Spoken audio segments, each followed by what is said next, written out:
Thank you. It's widely held that the post-September 11th world will never be the same. And there's no doubt that 9/11 was an event of historic importance. However, it's less clear how it's going to affect the emerging framework of world power. Personally, I'm rather skeptical. I suspect that we may discover down the road that it has established more firmly tendencies that are already underway and are rather deep-rooted. Well, to clarify the basis for that judgment, it's worthwhile to think about a few background issues, in particular two questions, and I'll start with those. First is, why is it a historic event? And the second is, why did it happen?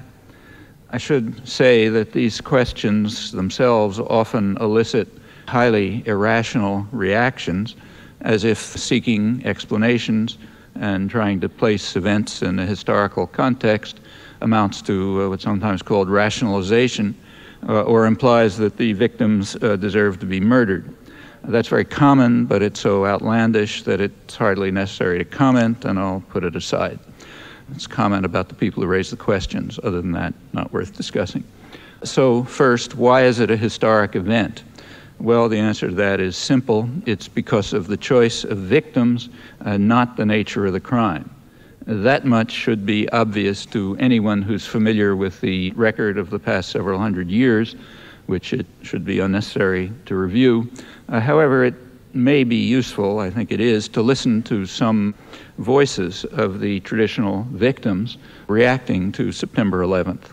So take, say, Latin America, particularly important to us. Our shadow's been cast there very heavily for a long time. September 11th atrocities were very harshly condemned, as they were virtually everywhere, but quite often with a recollection of their own suffering. So in Central America, perhaps the leading research journal is the Journal of the Jesuit University in Managua. They said the events of September 11th could be described as Armageddon, but added that we have suffered our own Armageddon in slow motion, referring to the atrocities of the 1980s, which was an international terrorist attack, condemned by the World Court, as you know, and it would have been condemned by the Security Council if the United States hadn't vetoed it. And that was more serious than September 11th. Tens of thousands of people killed, the country wrecked, it may never recover. So yes, this may be Armageddon, but it's not new to us. In Panama, a journalist, a radio journalist, like others, bitterly condemned the September 11th atrocities, but added that we're familiar with it. He referred to the attack, the bombing of the Barrio Chorillo in December 1989, when the United States invaded Panama. In that one bombing, according to Panamanian sources, several thousand people were killed in the poor barrio. Since it's our atrocities, we don't investigate, and nobody really knows the details, but it was certainly serious. That invasion, that was Operation Just Cause, undertaken by George Bush I in order to kidnap a disobedient thug who was brought to the United States and tried and is now in jail, sentenced for crimes that he committed almost entirely on the CIA payroll. Well, they remember that. And others refer to Operation Condor and the atrocities in the Southern Cone, again, international terrorism because of the U.S. involvement, crucial involvement. Others speak of the international terrorist wars of the 1980s in Central America that left hundreds of thousands dead, millions of refugees and orphans, 4 countries ruined. There were international Gallup polls taken after September 11th. Condemnation of the atrocities was near universal. On the other hand, there were very few places where there was much support for a military reaction. Some places, apart from a few places, it rarely went above about 30%, rather legal means, the kind of means that Nicaragua attempted to pursue but failed because they ran up against a more powerful force, namely us, that wouldn't permit legal means. In Latin America, support for military action was the lowest. The highest in Latin America was about 11% in Venezuela and Colombia. The lowest was 2% in Mexico. The essential fact that lies behind this was described quite simply by Carlos Salinas, who directed government relations for Amnesty International for many years with particular concern for Latin America. And what he said is that Latin Americans know better than perhaps most people that the U.S. government is one of the biggest sponsors of terrorism, and they know it from firsthand experience. Of course, it doesn't follow that innocent Americans should be slaughtered by terrorist gangsters, nor did anyone suggest that, but neither should other people. And the facts are not forgotten elsewhere. Well, let's move to another part of the world where happens it just was a few weeks ago, Diyarbakir in southeastern Turkey. This is the sort of unofficial capital of the Turkish Kurds. That's 10 or 15 million people. They have suffered horrendous atrocities in recent years, some of the worst atrocities of the 1990s. Several million refugees, tens of thousands of people killed, hundreds, thousands actually of towns and villages destroyed, much of the countryside razed in Diyarbakir. There's nobody knows how many, but maybe hundreds of thousands of refugees in the region right nearby outside the city walls, and living essentially in a dungeon, huge dungeon under terrific repression. Where did that come from? Well, it came from us. We paid for it. If you take a look at arms transfers to Turkey, Turkey was a major ally, of course, strategically placed in the Cold War and near the Middle East, so it always got heavy flow of U.S. arms. It shot up, however, as soon as the counterinsurgency operation against the Kurds began in the mid-'80s, remained high, escalated in the 90s, more or less as atrocities escalated, peaked in 1997. In the single year of 1997, Turkey got more arms than in the entire Cold War period up to the counterinsurgency combined. In fact, Turkey ended up being the biggest recipient of U.S. arms in the world outside of Israel and Egypt, not for Cold War reasons, as long after the Cold War, not for reasons having to do with the Middle East, but in order to slaughter and repress its domestic Kurdish population. Well, in Diyarbakir, as everywhere, there was harsh condemnation of the September 11th atrocities, but they don't overlook what I just described as easily as we do. Let's move a little bit to the south, to Lebanon and the Palestinian refugee camps. There too, there was strong condemnation of the atrocities, but it was mixed. Many of them remember, in fact, everyone remembers the murderous invasions through the 90s, supported strongly by Clinton. Again, hundreds of thousands of refugees, hundreds of people killed. And there are very few who could possibly have forgotten 1982, when the invasion killed about 20,000 people, half destroyed Beirut. None of this was in self-defense. That's at last being quietly conceded in the United States, at least in the case of the 1982 war. The first recognition that I've seen is in a recent column by James Bennett in the New York Times, January 24th, column on another topic, but if you look in it, he says, he's their Middle East correspondent, he says the goal of the 1982 invasion was to install a friendly regime and destroy Mr. Arafat's Palestinian Liberation Organization. That, the theory went, would help persuade Palestinians to accept Israeli rule in the West Bank and Gaza Strip. That's quite accurate. It was, in fact, 20 years ago already openly called in Israel a war for the occupied territories. And it's quite important. These facts were reported extensively in Israel 20 years ago. They've previously been accessible here only in dissident literature. Of course, all of this was carried out with the decisive military and diplomatic support of the Reagan administration. Well, all of these things are extreme cases of international terrorism, if not the more severe crime of aggression, the major war crime. But let's give the benefit of the doubt to Washington and assume that it's only international terrorism. It surely satisfies the official U.S. definition of terrorism, which was formulated at the same time, the early 80s. That is, the calculated use of violence or the threat of violence to attain goals that are political, religious, or ideological in nature.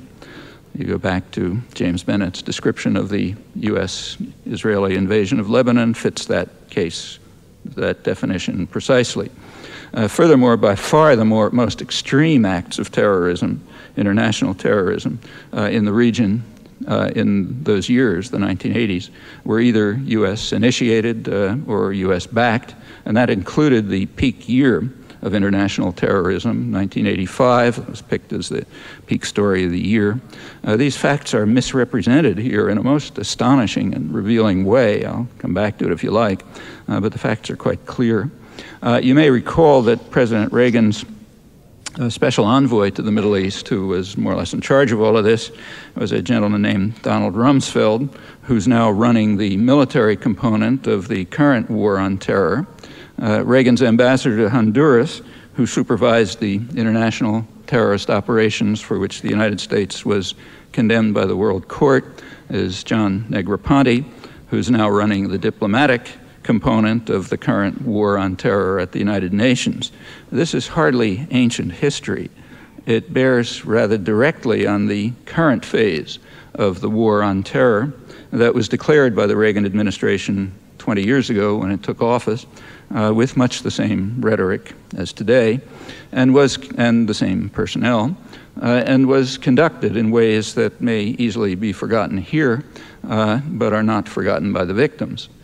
You can do a little research project to see how well they're remembered here by just seeing how often any of this is brought up in the reams and reams of paper that have been devoted to the war on terror since September 11th. And that's an interesting insight into ourselves, the most important topic. We can learn more about the current phase of the redeclared war on terror by considering how the current international terrorist atrocities are regarded right now. Not ancient history like the 80s, but the current ones.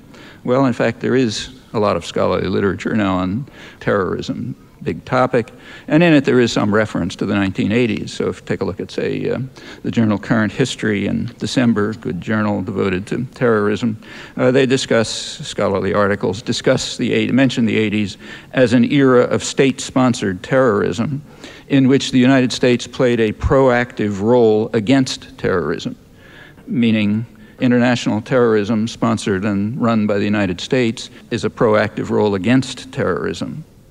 Orwell would have appreciated that. In Turkey, in April 2000, the State Department issued its annual report on international terrorism, and it singled out Turkey for, I'm quoting, for its positive experiences in countering terror. It also picked out Algeria for its positive experiences, one of the worst terrorist states in the world. And the third one that had positive experiences was Spain, not as bad as those two, but hardly very pretty either. So they had positive experiences in countering terror by carrying out some of the worst terrorist atrocities of the mid and late 1990s with crucial U.S. support. It was the lead story in the New York Times, reported by Judith Miller, who's their specialist on these topics, with no comment about what it meant. In the current scholarly literature, our war on terror, I'm quoting, has no better friend and ally than Turkey, thanks to the capabilities of its armed forces demonstrated in its anti-terror campaign. Okay, if Milosevic were an ally, he would not be standing before an internal court for facing war crimes trials. Rather, he'd be praised for the success of his anti-terror campaigns, and he would be chosen to lead new ones. And much like Suharto was one of the great killers and torturers of the late 20th century, he was praised in the mainstream as a moderate who's at heart benign as the blood was flowing, and he was hailed as our kind of guy by the Clinton administration shortly before he was overthrown by popular rebellion. Actually, the U.S. ambassador in Pakistan is using the same words for Pakistan's dictator today. Turkey is grateful for U.S. support, for the support that you and I gave, decisive support, for its campaign of murderous state terror, as incidentally it was called accurately by Turkey's Minister of Human Rights and by very courageous Turkish intellectuals, among them a prominent sociologist who spent much of his life in prison for recording the facts. He actually rejected an award from the Fund for Free Expression here because of U.S. support for Turkey's murderous state terror. In gratitude for Clinton's enormous contributions to massive international terrorism, Prime Minister Ecevit was the first to offer troops to fight the war on terror in Afghanistan. And now Turkey has just been selected to serve as the force to protect Kabul from terrorism funded by Washington. There are others, too, who happily enlist on the war on terror. So no one's more enthusiastic than the Russians, who are eager to have U.S. support for their own monstrous crimes in Chechnya, or the brutal dictator of Uzbekistan, who's also our kind of guy right now. Well, again, Orwell would have been open-mouthed in astonishment as all of this proceeds, evoking little comment. But if we want to break convention and have a look at what we're doing, we can learn a lot about the war on terror and more generally about the effects of September 11th on policy. Well, let's move to today's headlines right now. So take Israel. Sharon is a man of peace, as the president just described him, despite an impressive record of terrorist atrocities, includes large-scale massacres of defenseless civilians back in the early 1950s, brutal expulsion of thousands of Bedouins 20 years later under the labor government, destroying their lands, mosques, cemeteries, driving them into the desert to clear northeast Sinai for Jewish settlement, the background for the 1973 war, and including, of course, the 1982 war fought in Lebanon, killing 20,000 people, in order to secure Israeli control over the occupied territories, and other atrocities, all of them international terrorism, because they rely crucially on U.S. support since the 1970s. And the last few weeks, horrible as they are nothing all that new. I personally saw similar things firsthand in the West Bank during the first Intifada, 1988. In this attack, the most ferocious and destructive weapons that destroyed the Jenin refugee camp and the ancient Kasbah, the old city in Nablus, in ways reminiscent of the Taliban if you look closely. The most ferocious weapons were U.S. helicopters, supplied in the full knowledge that they're going to be used for those purposes. There's no doubt about it. It's a pretty ugly story. It bears retelling. It involves Clinton and the U.S. media, including ours right here. I'll come back to it if you like. Furthermore, the U.S. government remains active right now in enhancing terror there, I'm borrowing the president's words. So in last December, the Security Council debated a resolution calling for the implementation of the Mitchell Plan and the dispatch of international monitors to oversee the reduction of violence. That's the most effective means, as is generally recognized. Such efforts are routinely blocked by Washington. Again, this was vetoed on December 14th. That particular veto happened to be taking place during a 21-day period of calm. That means that only one Israeli soldier was killed, along with 21 Palestinians, including 11 children, and 16 incursions into areas under Palestinian control. 10 days before the U.S. veto, there was a conference in Geneva, important conference, which the U.S. boycotted and therefore undermined, a conference that once again concluded that the Fourth Geneva Convention applies to the occupied territories.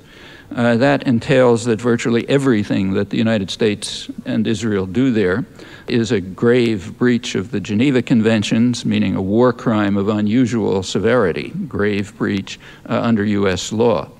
The conference, which included the European Union, even Britain went along, specifically declared that the U.S.-funded Israeli settlements are illegal, and it condemned, I'm quoting it now, it condemned the practice of willful killing, torture, unlawful deportation, willful depriving of the rights of fair and regular trial, extensive destruction and appropriation of property, carried out unlawfully and wantonly. They're not talking about the last couple of weeks. This is December 5th. The United States is a high contracting party of the Geneva Conventions, and therefore it is obligated by solemn treaty to prosecute those who were responsible for such crimes, including the U.S. leadership, going back 30 years. The United States has not officially withdrawn its recognition of the applicability of the Geneva Conventions to the occupied territories, nor has it withdrawn its official censure of Israeli violations as the occupying power. I'm quoting George Bush the first when he was UN ambassador. In October, and that remains official policy. In October 2000, the Security Council reaffirmed the consensus on this matter. It called on Israel, I'm quoting, called on Israel, the occupying power, to abide scrupulously by its legal obligations under the Fourth Geneva Convention. Remember, that excludes just about everything that's happening there as a war crime.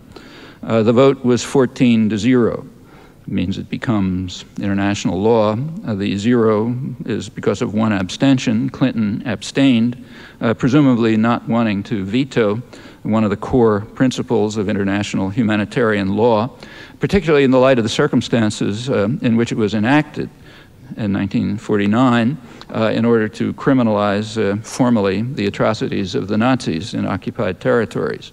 Well, all of this is another significant contribution to enhancing terror, all the more so because it's scarcely reported. The Geneva Conference, in fact, wasn't reported, and very quickly consigned to the memory hole, which is already amply furnished with our own quickly forgotten crimes.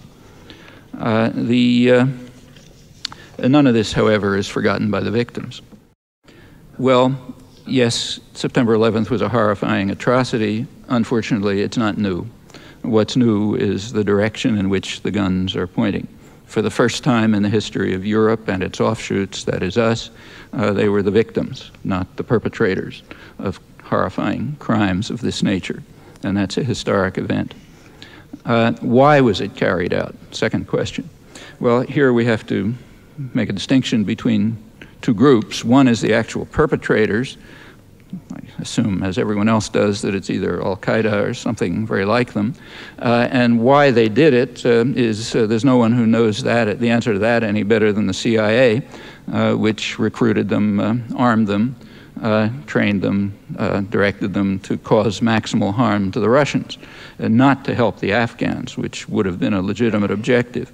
The same special forces that are chasing them around in Tora Bora a few years earlier were training them to carry out terrorist atrocities. And they did. They carried out, during the 80s, they carried out terrorist acts within Russia, which were pretty serious, almost led to a Russia-Pakistan war at one point. That all ended in 1989 when the Russians withdrew. They didn't stop their terrorism against the Russians because they love Russians, they hate them, but rather because they had achieved their objective, which was clear and explicit. The objective was to drive the infidels out of the Muslim lands so that they could initiate their own reign of terror, as they immediately did. In 1990, they turned against the United States for essentially the same reasons. From their point of view, the United States is occupying Saudi Arabia, even much more significant than occupying Afghanistan for them. Their own terrorist record goes back 20 years to the time when the CIA and British intelligence and its allies organized and trained them. In 1993, they made their first attempt to blow up the World Trade Center. Actually, they had much more ambitious plans. I'm sure you know, there was a Dutch government inquiry into the Srebrenica atrocities. It was just released last week. From it, we learned that at the same time that they were trying to blow up the World Trade Center, US C-130s were flying radical Islamist mujahideen from Afghanistan to the Balkans also Iranian-backed Hezbollah fighters, and also a huge flow of arms going through Croatia, which took a substantial cut. They were there to support the U.S. side in the Balkan Wars, while Israel, Ukraine, and Greece were arming the other side, which explains why unexploded mortar bombs landing in Sarajevo sometimes had Hebrew markings, quoting a British political scientist reviewing the report that was published last week by the Dutch government. Well, why are radical Islamists attacking the United States while continuing to work as its agents? I think there's every reason to take them at their word on their answers to this, as the scholarly literature does, and I suppose the world's intelligence agencies as well, roughly what I just said. So that's the perpetrators. But then there's another very relevant population, a population in which bin Laden's horrendous words have a certain resonance. For example, the moneyed Muslims, as they were called by the Wall Street Journal, when it surveyed the attitudes of wealthy Muslims on September 14th, right after, a couple days after the World Trade Center bombing. That means they were interviewing in the Middle East bankers, lawyers, other professionals, managers of multinationals, some of whom described bin Laden as, in their words, the conscience of Islam, even though they despise him and they fear him. They fear him for good reasons. They know that they are his primary targets. They're very strongly supportive of U.S. policies in general, but very bitter about the U.S. role in the region. And they state their reasons. The Wall Street Journal, to its credit, reported them accurately. Namely, the U.S. supports corrupt and repressive regimes that undermine democracy and development. And then there are particular policies, such as the support for the harsh and brutal Israeli military occupation, now in its 35th year, actions that devastate Iraqi civilian society while strengthening Saddam Hussein and others. Nobody surveyed opinions in the slums and rural villages, but if they had, they'd find similar reactions, but harsher ones, because unlike the moneyed Muslims, the people there don't understand why the wealth of the region should be drained to the West and to local collaborators rather than being used for the domestic population. Well, these attitudes, which are not exactly secret, provide some of the answers to George Bush's plaintive question, why do they hate us? And those who want to add some historical depth can easily do so. You can look back at the declassified internal record. So say back to 1958, which was a crucial year in U.S. foreign policy. In that year, and the records are declassified, in that year there were three major crises in the world. Eisenhower and Dulles, President, Secretary of State, insisted that there was no Russian connection in any of them, which is incidentally rather typical of the Cold War period when you look closely at particular cases. All three were oil producers. All three were Islamic: Indonesia, North Africa, Middle East. But they were secular Islam in the three cases. In the Middle East, Eisenhower pointed out to his staff that, I'm quoting him, "The problem is that we have a campaign of hatred against us, not by the governments, but by the people." Why? Well, this is 45 years ago, not after September 11th. The National Security Council explained, highest planning body, I'm quoting them, they said, "In the eyes of the majority of Arabs, the United States appears to be opposed to the realization of the goals of Arab nationalism. They believe that the United States is seeking to protect its interest in Near East oil by supporting the status quo," that means corrupt and brutal governments, "and opposing political or economic progress." And they point out that that perception is difficult to counter since it's accurate. Our economic and cultural interests in the area have led not unnaturally to close U.S. relations with elements in the Arab world whose primary interest lies in the maintenance of relations with the West and the status quo in their countries. So that's the policy we do follow and we should follow, and it will lead to a campaign of hatred against us. Much as the Wall Street Journal and others found after September 11th, when they surveyed the opinions of the wealthy and the privileged, who are closely linked with Western power and support its basic objectives. Well, it's easy to go on with this, and it's not hard to understand, but educated opinion here prefers a different story, the one you've read over and over. It prefers ruminations about how they resent us because of our freedom and our love of democracy, or because of their cultural failings, which go back to the Middle Ages, or because they've been left behind by the form of globalization in which they happily participate, and so on. And we can, if we want, choose self-serving fairy tales, but it's not particularly wise, nor is it wise to pretend that we don't know the answer to Bush's question. We do. It's very hard to miss. Well, those policies continue to be operative, not only in the Middle East. Let's go back to Latin America. Here the policies are similar, and they are just as natural, to quote the National Security Council, as in the Middle East. And they're also deeply rooted. Not a great surprise to Latin Americans or to people here who want to understand our own country, for example, by looking at the rich declassified record of internal planning. For example, you can look back to a hemispheric conference in 1945, which laid out the framework for subsequent U.S.-Latin American relations. In that conference in Mexico, the United States instituted what was called the Economic Charter of the Americas. And its goal was, I'm quoting the State Department now, its goal was to counter the philosophy of the new nationalism that was sweeping Latin America. It's a dangerous doctrine which embraces policies designed to bring about a broader distribution of wealth and to raise the standard of living of the masses, and holds that the first beneficiaries of the development of a country's resources should be the people of that country, quoting the State Department. And of course, that's a serious misunderstanding. The first beneficiaries of a country's resources must be U.S. investors. We have to protect our resources, as George Kennan put it, top State Department planner. He was referring to the material and human resources that by accident lie elsewhere but are ours. And as he made clear and explicit, violence may be the only way. You may recall that Kennan was at the dovish extreme of the planning spectrum. He was removed in 1950 because he was considered too soft for this harsh world. And he's now revered as a great humanist.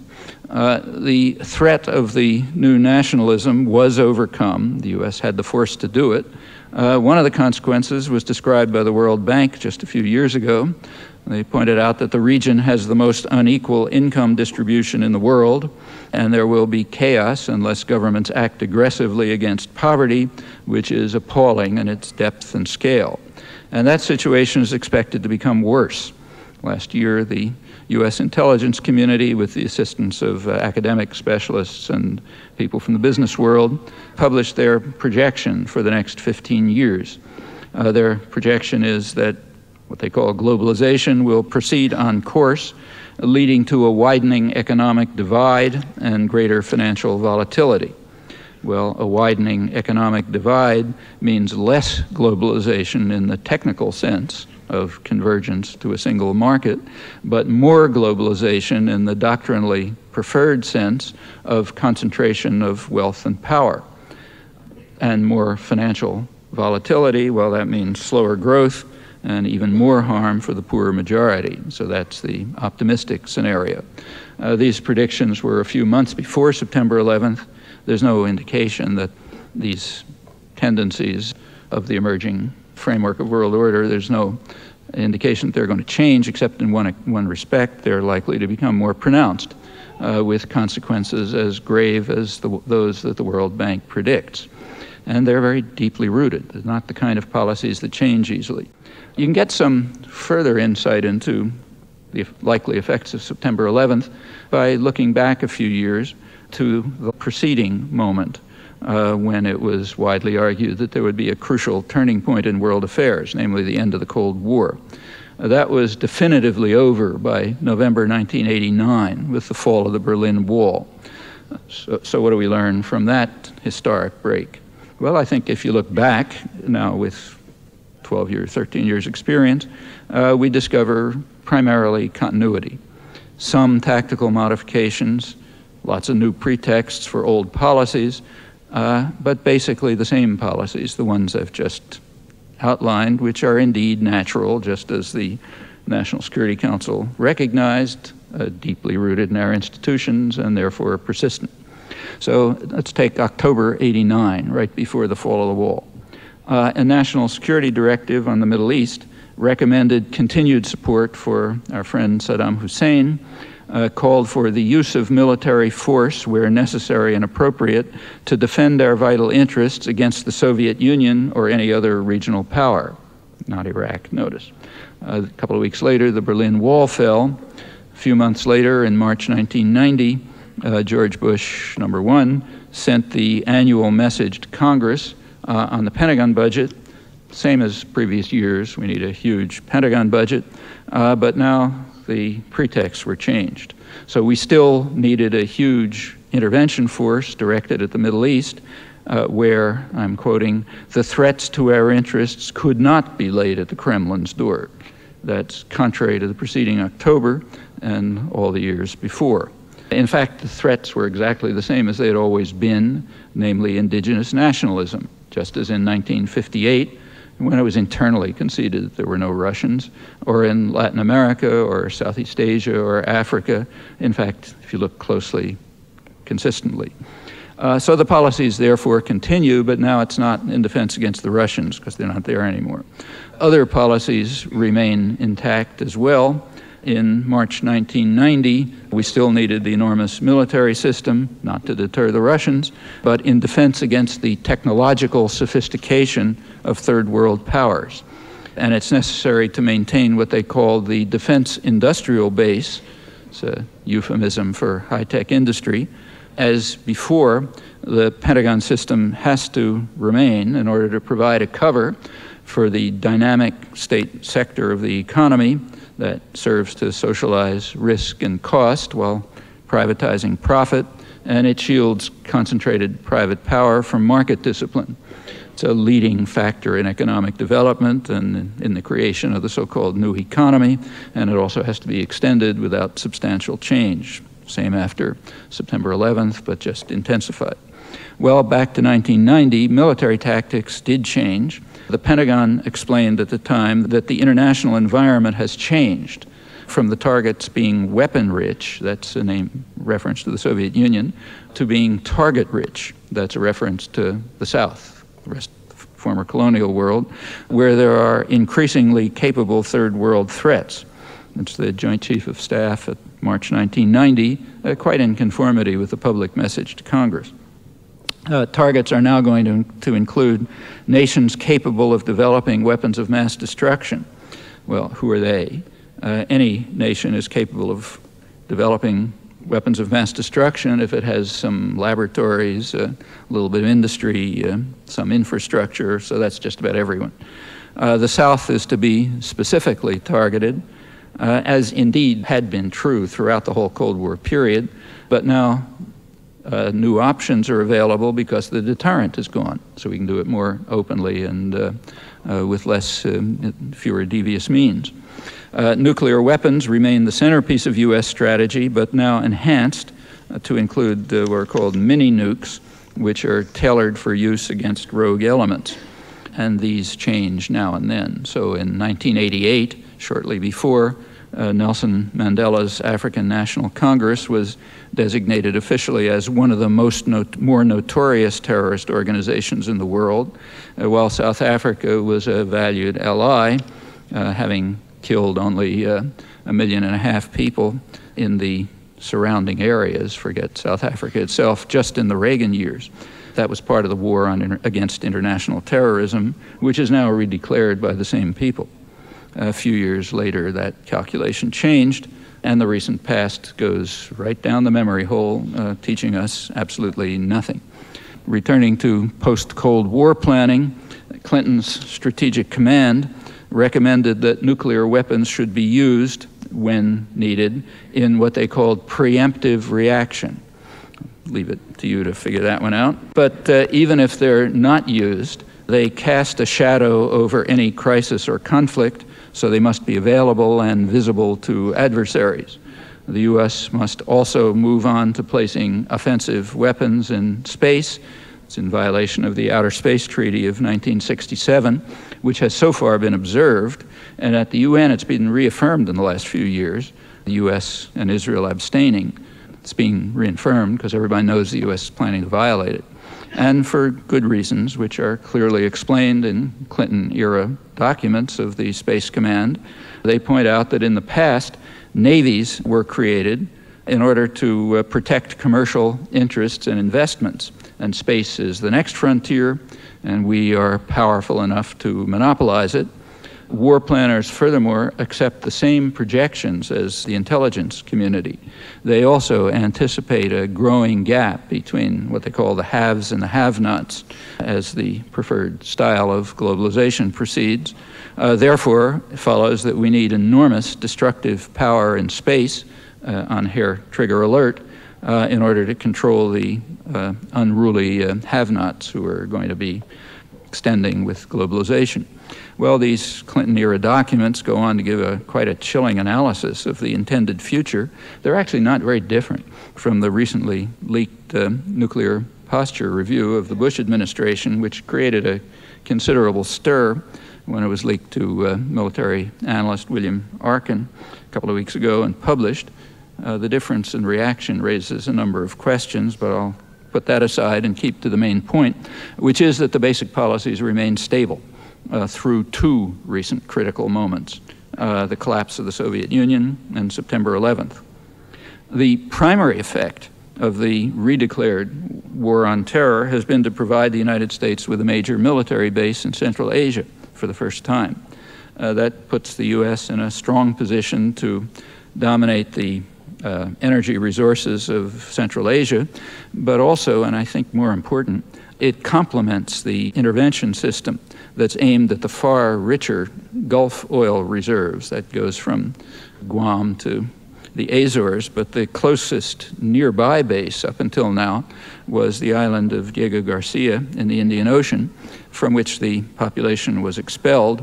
The British courts have since accepted their plea, it's British Island, their plea that they have a right to return, but there's a higher authority which overturns that decision. The next target in the war on terror is supposed to be Iraq. According to Bush and Blair and Clinton administration officials and others, we cannot tolerate Saddam Hussein because he is so evil that he committed the ultimate crime. He even used chemical weapons against his own people. Those charges are completely accurate.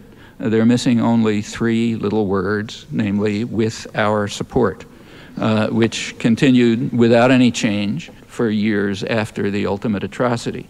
He's also charged with seeking to develop weapons of mass destruction, which I presume is probably true.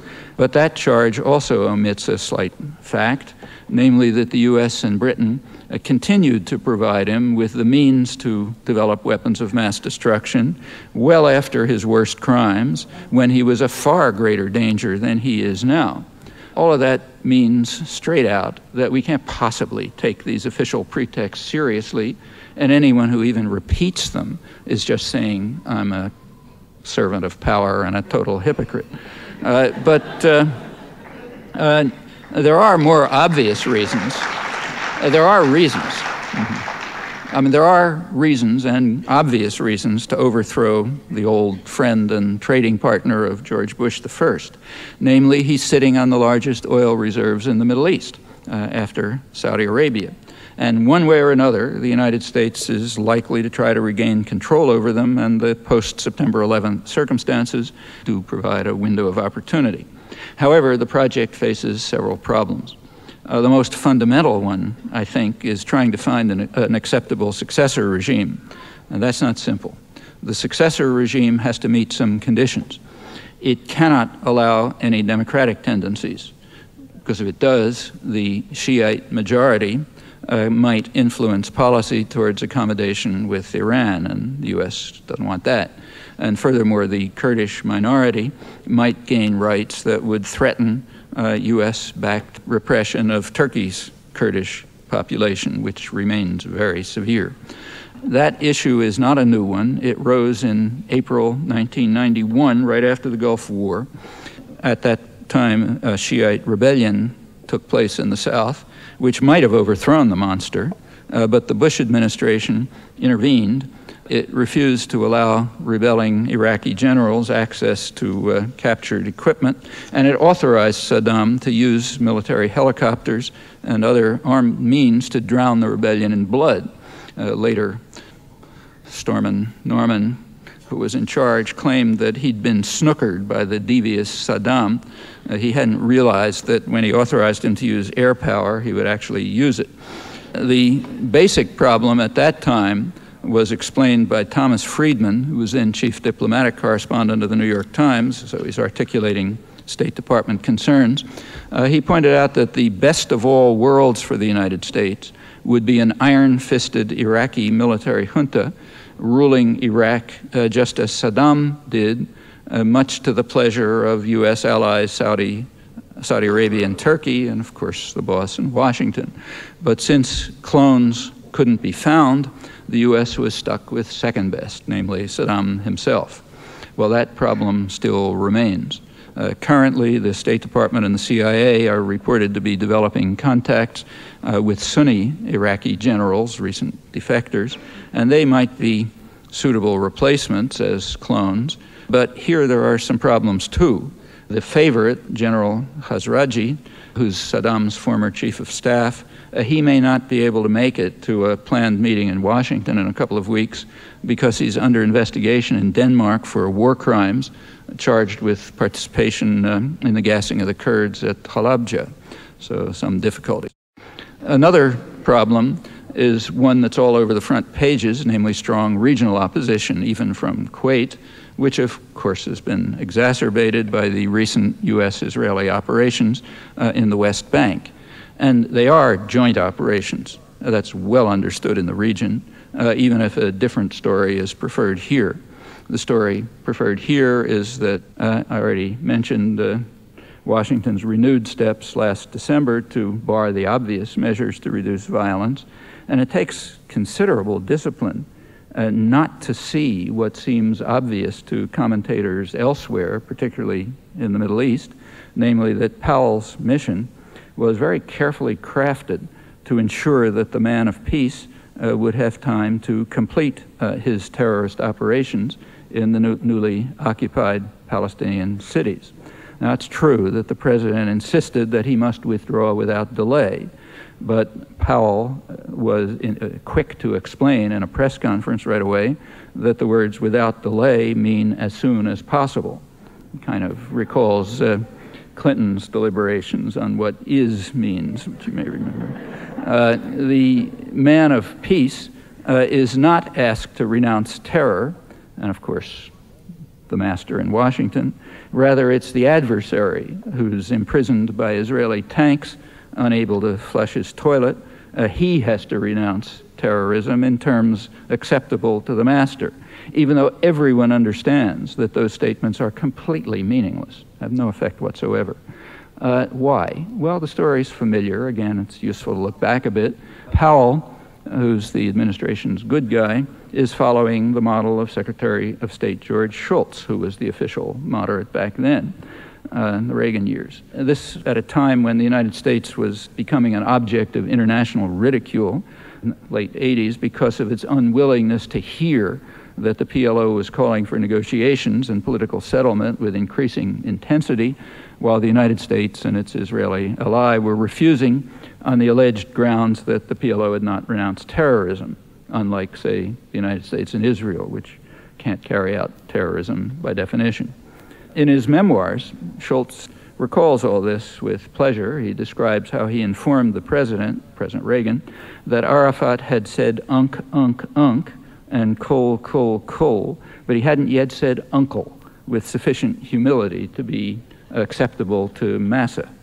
The purpose is humiliation and degradation, not of Arafat specifically, but of the Palestinians as a whole, for whom he's a national symbol, and they have to be taught that they cannot lift their heads in standard Israeli parlance.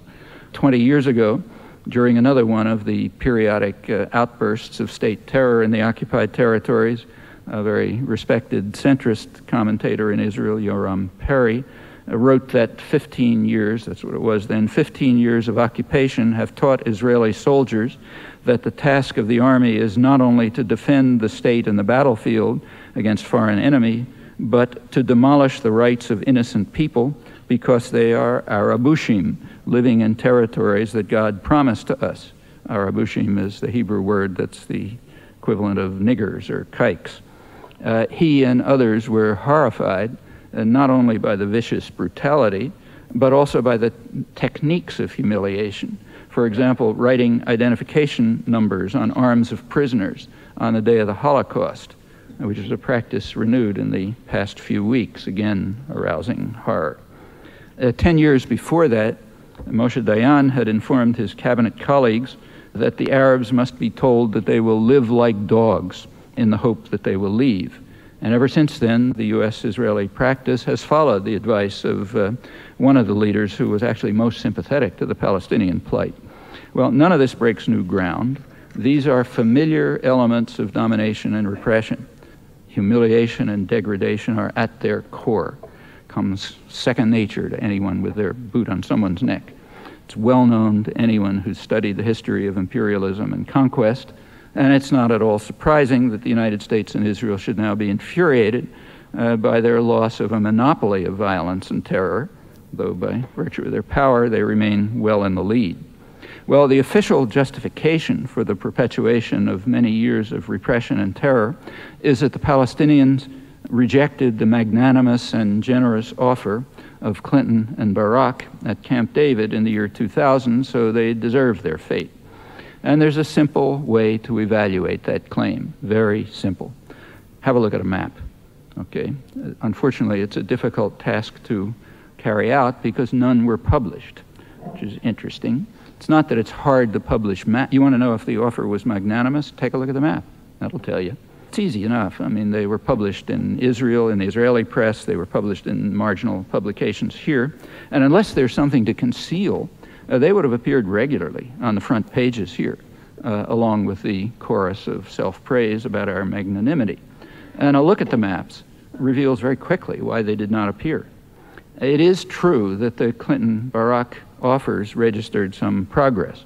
At the time of the negotiations, Palestinians in the West Bank were confined to over 200 isolated cantons, and the magnanimous offer reduced it to 4. Therefore, it approached from below, remember. It approached from below the moral level of South Africa in the depths of apartheid 40 years ago when the first Bantustans were established. Bush and Powell have regressed even below that. They are offering no more than a vision of what South Africa actually implemented 40 years ago. There's also been no change in the intentions, which are openly announced, described by Barak's chief negotiator at Camp David, Shlomo Ben-Ami, one of the architects of the Camp David Accords and a dove in the Israeli spectrum. He explained, just before joining the government in 1998, he explained the intention of the Oslo process, namely to create a neo-colonial dependency for the Palestinians in the occupied territories with permanent dependence on Israel, meaning the U.S.-Israel alliance, so Bantustans. And the analysis is correct, and it should have also made headlines right along with the unpublished maps and along with the actions which were taken at the time to drive the point home. The final Clinton-Barak year, in that year, settlement programs expanded to their highest peak since 1992, pre-Oslo, under Sharon. Well, you take a look at history, it again reveals the continuity of policy. So right now there's a great deal of interest in the Saudi peace plan, which was adopted by the Arab League in March. And this is regularly described here as a historic opportunity if only the Arab states will at last accept the existence of Israel, as in fact they have repeatedly done, along with the PLO, since January 1976, when they joined the rest of the world in backing a Security Council resolution which called for a political settlement based on Israeli withdrawal from the occupied territories, with, I'm quoting it, appropriate arrangements to guarantee the sovereignty, territorial integrity, and political independence of all states in the area, and their right to live in peace within secure and recognized borders. So that's in effect UN 242, the basic document, amplified to include a Palestinian state. As usual, the resolution was vetoed by the United States, which is a double veto. It vetoes it from history. Similar initiatives have regularly been blocked by Washington right to the present. A majority of Americans also support the political settlement that is now reiterated in the Saudi plan, but unless they undertake a research project, Americans cannot know that the primary barrier to the diplomatic settlement that they support happens to be the Washington-Israel alliance, as it's been for 25 years, actually longer if we look closely. Well, unless this changes, and that means changes right here, the prospects there are for descent into even more bitter tribal warfare with ominous consequences that are likely to spread well beyond. Well, finally, looking back over quickly, very quickly, over a longer stretch, at the end of World War II, the United States had a position of global wealth and power that had no analog in human history. With the reconstruction of other industrial societies, the U.S. share of global wealth declined from about half after the Second World War to about a quarter by the 1970s. That's the time when the major critical change in post-war policy took place, namely the post-war economic system was dismantled and the current neoliberal framework was established. It's been accompanied for the past 25 years by deterioration in major macroeconomic indices, apart from countries that didn't follow the rules, and a notable attack on the substance of democracy. These are important topics, but I can't go into them now.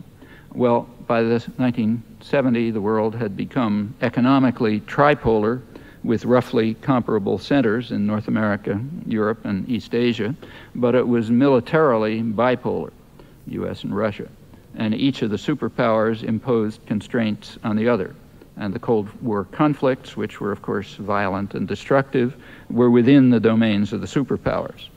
With the collapse of the Soviet Union, the world became unipolar militarily, remaining tripolar economically as it is now. A couple of years ago, Harvard political scientist Samuel Huntington wrote in the main establishment journal, Foreign Affairs, that much of the world, he seemed to imply most of the world, considered the United States to be a rogue state, the greatest threat to their existence, possibly a reasonable estimate, and possibly more so today.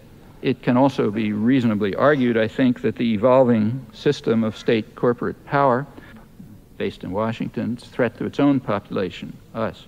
The tendencies that lead in that direction are very real. They're not inexorable, and there are others that strongly counter them. Well, if you look over the centuries, there's been significant expansion in the realm of freedom and justice. There are periods of regression, but the cycle is generally upward. As always, human affairs are scarcely predictable. Very little is understood, and too much depends on will and choice. The emerging framework of world power should not be an object of detached contemplation, but has to be forged by dedicated work and struggle, always based on an effort to dismantle doctrinal constraints, to see what's before our eyes, which is not really very deeply hidden.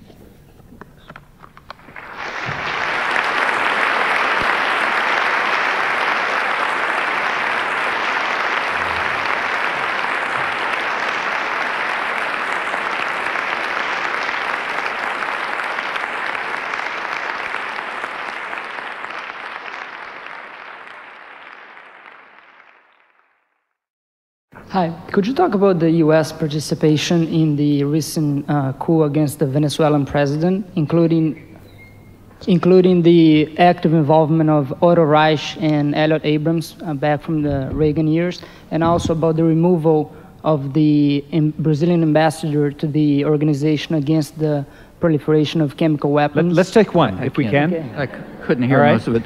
As far as Venezuela is concerned, I mean, I don't know any more than you do, just what was in the newspapers. Everyone was expecting, for years, everybody's been expecting a military coup in Venezuela.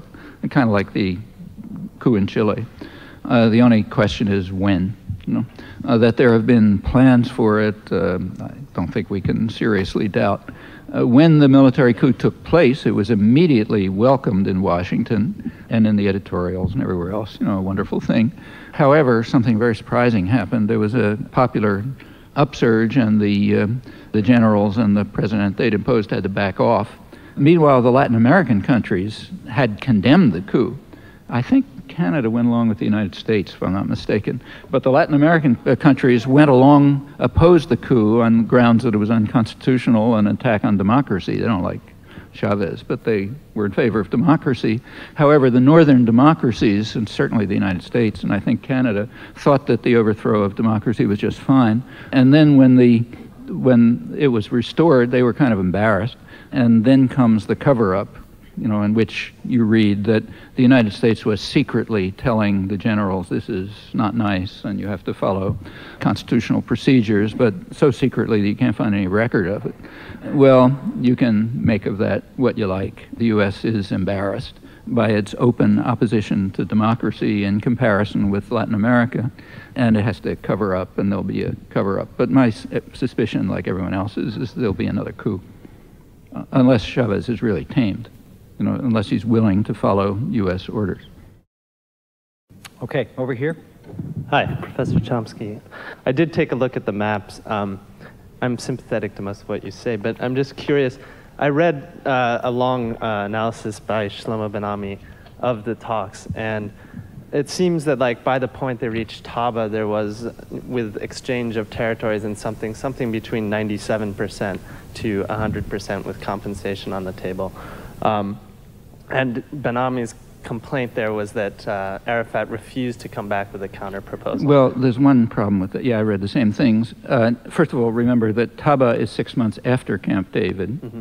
It was January 2001. It was informal discussions. And what happened to the Taba, we can talk about what the Taba agreements were, and we know a lot about them because there's a report by the European observer, Martinos, approved by both sides, which describes in detail what they were talking about, so I can go into that if you like.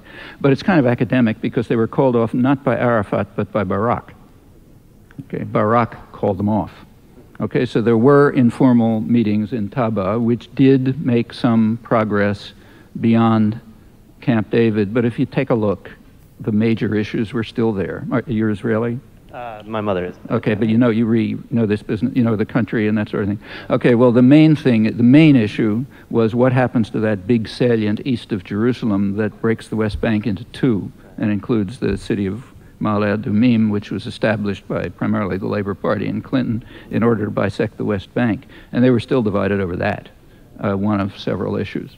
The exchanges of territory were meaningless. It was pieces of the desert. However, I agree with the point. I mean, there was progress in the informal meetings in Taba, though there were huge problems, and they might have gotten somewhere if Barak hadn't called them off.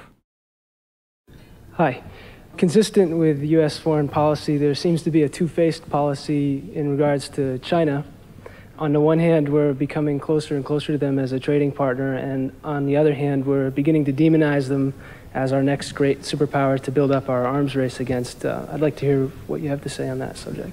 Yeah, I think you're right. I mean, policy towards China is kind of ambivalent. They're a major a region for investment and trade. As China moves into the World Trade Organization, the West hopes that it's going to subordinate itself to Western investors, kind of like Mexico, which would be a huge boon to U.S. agricultural exporters, to financial institutions which expect to take over the direction of the Chinese economy. This is probably going to wipe out about a couple 100 million Chinese peasants. Nobody knows what will happen to them. So that's the upside. On the other hand, the downside is that they remain a nationalist country, which with their own concerns and might pursue their own objectives. They're not going to invade anybody, but it's a powerful force that might be part of an independent Asia. China and Japan together, especially Japan and its surroundings, but now also China, in principle could be the dominant economic force in the world. They probably have the largest financial reserves in the world right now, and they're not a military force, but that can change. So yeah, that's a concern. Just like there's a concern over Europe going its own way. So it's mixed, pretty much like you said. Hi, Professor. Some commentators say that we have to wait for a new generation of leaders in Israel to even begin to achieve peace. Even with a new generation of leaders, do you believe it's possible to even achieve peace within the Middle East? Could you comment on that? Do I agree? No, I think the main problem is right here. I think the main problem is right here. It's very easy to blame other people for the terrible things they do, right? So you can look at all these bad people in the world and they're doing all kind of awful things. In fact, there's a new literary genre that's developing, which is very widely hailed in the United States. You can read, laudatory reviews in all the main papers. It's a series of books, one by the head of the Human Rights Center at Harvard, which do talk about a flaw in the American character and therefore are extremely courageous.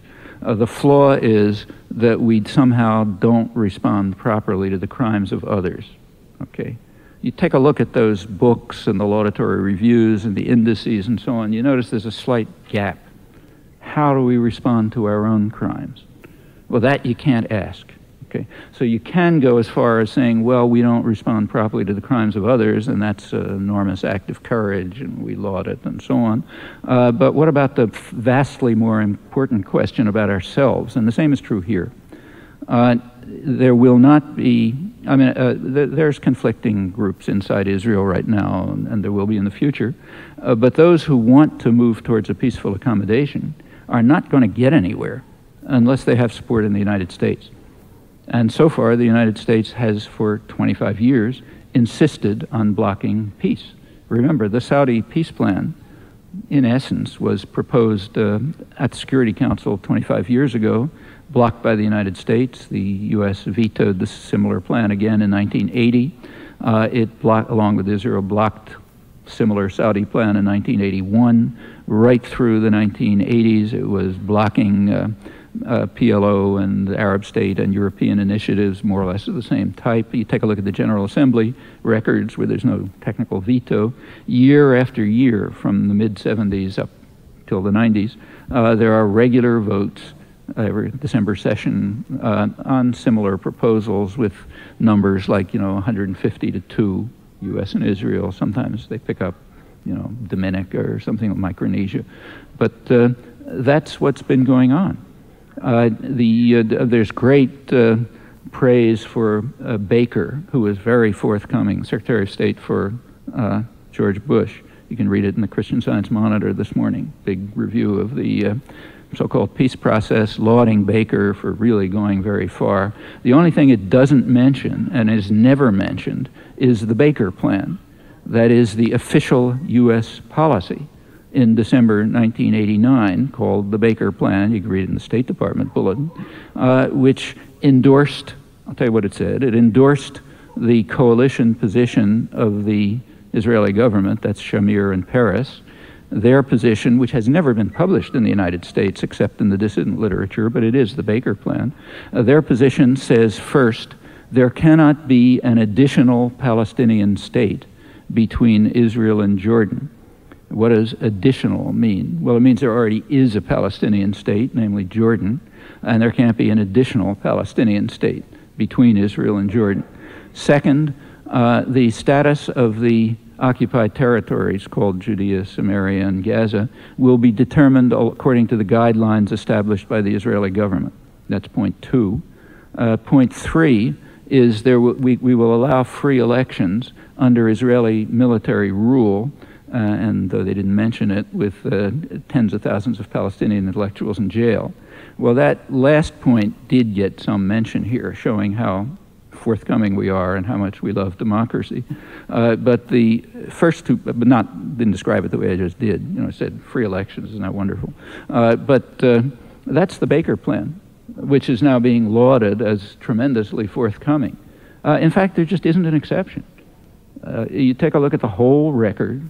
It's a formal, these are not secrets, you don't have to go to declassified records for these. This is all public material. There's simply no deviation from that position. I mean, on paper there is, Like you can read Jimmy Carter in the New York Times a couple of days ago saying, yeah, we all agreed. In fact, he even says Begin agreed on Israeli withdrawal from the occupied territories in 1978. I mean, if he believes that, you just have to have pity on him. What Begin said in 1978 is, we're not going to withdraw from the occupied territories, we're going to settle them. You want to pay for it, that's fine. And Carter did. In fact, U.S. aid to Israel went up to half of total U.S. aid. Now, maybe Carter believes he heard Begin say, I'm going to withdraw, but he certainly didn't say it, and he certainly didn't act on it. Now, until that changes, there will be no opportunity for political leadership to develop in Israel that will try to implement these approaches. Professor, I think you've done a marvelous job of deconstructing American foreign policy and a lot of the myths that are used to rationalize it. I wonder if you could talk some more about where we go from here, where the Israelis go from here, where the Palestinians go from here. Oh, can we just pick one? I just talk about us. I mean, let's talk Israelis about- and let's talk about Palestinians, the that's up United to States. Well, them. I think, Yeah. if I can just make a brief comment, I think you would find that in all those constituencies, a vast majority of the population, out of fear, in some cases very justified, feels that all the actions are justified in terms of self-defense, which 9/11 sort of underscores for most Americans. Well, I'm not interested in giving lectures to Palestinians and Israelis. I mean, when I'm in Tel Aviv or when I'm in Birzeit, I tell them what I think they should do, but I'm here, okay? So I think we should ask what we should do. What we should do is very straightforward and simple and within our reach. First of all, break through the doctrinal constraints, which are rigid, and find out what's going on, okay? Once you find out what's going on, well, you maybe agree that I'm right, or you may think I'm wrong, but whatever it'll be, you'll at least know what's going on when you look at the maps and so on. And if what I said turns out to be more or less accurate, it's clear what we ought to do. We ought to change U.S. policy so that it no longer is the major impediment to peace in the region. Mm-hmm. And that's, it's a pretty conservative view. It means taking the position of the majority of the American population, and even the formal position of the U.S. government, and saying, okay, let's do it. And we know how to do it. Israel will respond to what the U.S. says. They have to, they have no choice. And they always do when the push comes to shove. If there's any resistance, you just make a hint that maybe we'll suspend arms shipments for a little while. But there's no real need. If the U.S. agrees to accept the long-standing international consensus on this and the position of its own population, yeah, you can move towards the kind of settlement that everyone more or less agrees is the only short-term possibility. Some kind of two-state settlement on the internationally recognized borders with all the wording that I just repeated from the 1976 declaration that comes from UN 242, the rights of both states in the region to peace and security and so on and so forth. The Palestinian state would certainly be disarmed. There could be some border adjustment, mutual adjustments. There might be some territorial trading. These are all technicalities. The main thing is to agree to the general point that there can be a viable Palestinian state. Unless that's agreed to, there won't be any progress, and the U.S. has so far totally refused that. We have time for one more question, so for those of you who've been standing, I apologize. Professor Chomsky, I think one of the reasons that you see crowds like this is people are interested in hearing these things that don't get said very often and generally agree that, gee, these are bad things. How could the U.S. government be involved in them? Why do you think it is that most of the people feel one way, and yet our leaders invariably, and you cited Democratic and Republican leaders, all of them, across the board, you said Carter, Clinton, both Bushes, Reagan. Why do you think it is that our leaders don't feel the same way that we do? And when you say, okay, let's change policy so we're not the major impediment. That's a great question. Why don't they feel the same way we do? That's brilliant. don't try to elaborate. I don't think I want to hear the answer. I mean, I don't want to overgeneralize. There are a lot of different people in Congress and the White House and so on, but by and large, overwhelmingly, they simply respond to different interests. 75% of the population who was skeptical of the election were basically correct. Policy is determined by power, by concentration of domestic power. And it's not a big secret how power is concentrated domestically. It's concentrated in huge conglomerates, which are internally tyrannies, in effect. They're mostly unaccountable to the public. They're given enormous rights, far beyond the rights of persons. They're linked to one another in all kinds of alliances. They have an overwhelming effect on state policy, which largely keeps to what they want. So and if they happen to differ, if there's splits among them, you get things coming up in elections. Where they agree, it doesn't come up. Like some of the major issues for the U.S. population are things like the international economic agreements, what are called trade agreements, so they don't have much to do with trade, or say the free trade area of the Americas, or the trade deficit, and so on. These are really top issues. They don't come up in the elections. And they don't come up in the elections for a very simple reason. The business world is on one side, and the population is on the other side, very largely. And they know it. So like in the Wall Street Journal, they say, the problem is if these things come up, opponents of these agreements have what they call an ultimate weapon, namely the general population. So therefore we have to keep them from coming up. And they don't come up in elections, and they're not discussed. And the population more or less knows that, even if they don't know all the details about, GATS and so on. Yeah, except, anyone who tries to break out of that rather rigid framework is going to be marginalized, because they don't have the resources, and they don't they don't have the media, and they don't have the organization, and so on. It's going to take large popular movements to change this. And that can happen. It's happened in the past. I mean, that's why freedom and justice have expanded over the centuries. It's never been gifts. It wasn't gifts from the rich and powerful. These are things that were won. They were won by the labor movement, and by the women's movement, and by the civil rights movement, and by human rights movements. They're won by popular struggle. Then you get you move forward. But they're never given as gifts, and they won't be in the future.